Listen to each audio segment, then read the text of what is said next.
आपका स्वागत है आपके अपने पसंदीदा कार्यक्रम कालचक्र में। शनिदेव को पाप ग्रह कहा जाता है। अगर ये कुंडली में अस्त हो तो समझिए आपकी परेशानी कई गुना बढ़ सकती है। ऐसे में कुंडली में शनिदेव अस्त हो तो हमें किन बातों का बहुत ज्यादा ध्यान रखना चाहिए और अस्त शनि के अशुभ फल से बचने के लिए कौन से उपाय करने चाहिए, आइए पंडित जी से जान लेते हैं। पंडित जी, आप हर बार कहते हैं कि अगर शनि नाराज हो जाए तो बहुत ज्यादा मुश्किल हो जाती है, उनको मनाना उतना आसान नहीं है। तो अगर शनि ग्रह हमारा कमजोर है और किस तरीके की समस्याओं का सामना हम कर सकते हैं, साथ ही उपाय क्या हैं इसके? यहाँ कमजोर का तात्पर्य आज के विषय में है विपनेश अस्त होना जी। अगर आपका शनि सूर्यदेव के साथ होकर के अस्त हुआ पड़ा है तो अगर उसकी महादशा, अंतरदशा, प्रत्यंतर दशा चल रही है तो अगर शुक्र, शनि और चंद्रमा का संबंध बन रहा है तब ऐसा व्यक्ति जेल जाएगा। लग्ने सनव कर्म गते शशांक शुक्रेक्षिते वा यदि बंध भोक्ता। और अगर अंतरदशा हो तो पैर की पिंडलियों में दर्द होता है, रीढ़ की हड्डी में दर्द होता है, सर्वाइकल जैसी बीमारी हो जाती है। और जिस व्यक्ति की कुंडली में शनि अस्त होता है उसे बहुत ज्यादा मेहनत करनी पड़ती है और ऐसे व्यक्ति की सामाजिक प्रतिष्ठा भी कम होती है। शनि राहु केतु के प्रभाव में होने पर जोड़ों में भयंकर दर्द देता है, ऑपरेशन की स्थिति देता है। द्वितीय भाव में शनि राहु हो तो पैसे के लिए परेशान करता है। इसी तरह से चतुर्थ भाव में हो तो घर नहीं होने देता है। पंचम भाव हो तो संतान के लिए रोना पड़ता है। सातवें भाव में हो तो पत्नी को लेकर के रोना पड़ता है। मृत्यु भाव में हो तो बीमारियों को लेकर रोना पड़ता है। भाग्य स्थान में हो तो भाग्य साथ ही नहीं देता है। आजीविका के स्थान में हो तो बदनामी देता है। आमदनी के स्थान में हो तो ठीक होता है और व्यय के स्थान में हो तो ऐसे व्यक्ति को मजदूरों से तकलीफ मिलती है। तो अगर शनि अस्त है तो मुकदमे का सामना करना पड़ेगा, हड्डी टूटेगी, नौकरी में दिक्कत आएगी, अपनों से दूरी बनेगी।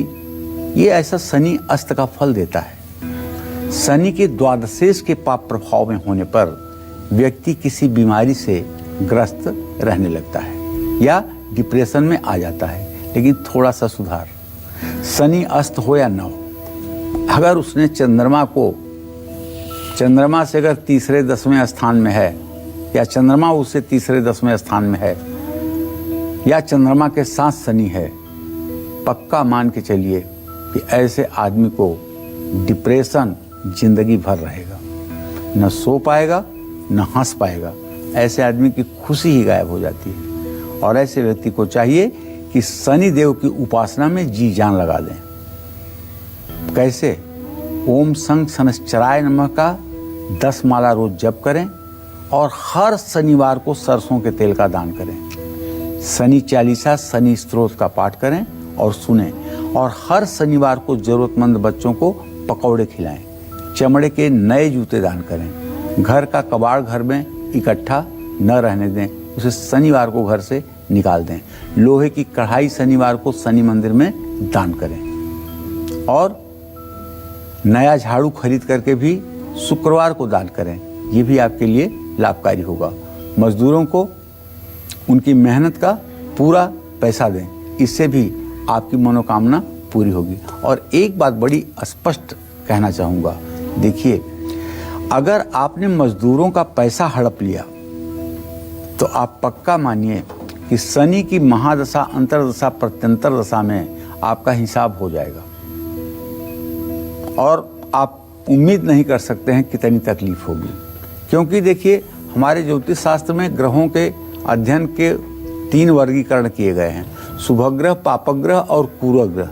शुभग्रह हैं चंद्रमा, बुध, बृहस्पति, शुक्र।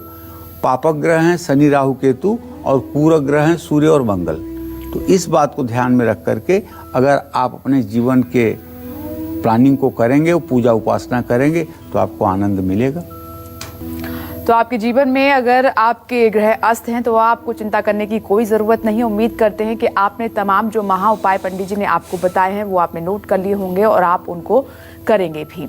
इसी के साथ उम्मीद करते हैं कि आपको आज का हमारा विषय बहुत पसंद आया होगा। कल फिर एक नए विषय और आपकी परेशानियों को दूर करने के लिए ढेरों उपाय लेकर आएंगे हम पंडित सुरेश पांडे जी के साथ। तब तक के लिए काल चक्र की पूरी टीम को दीजिए इजाजत।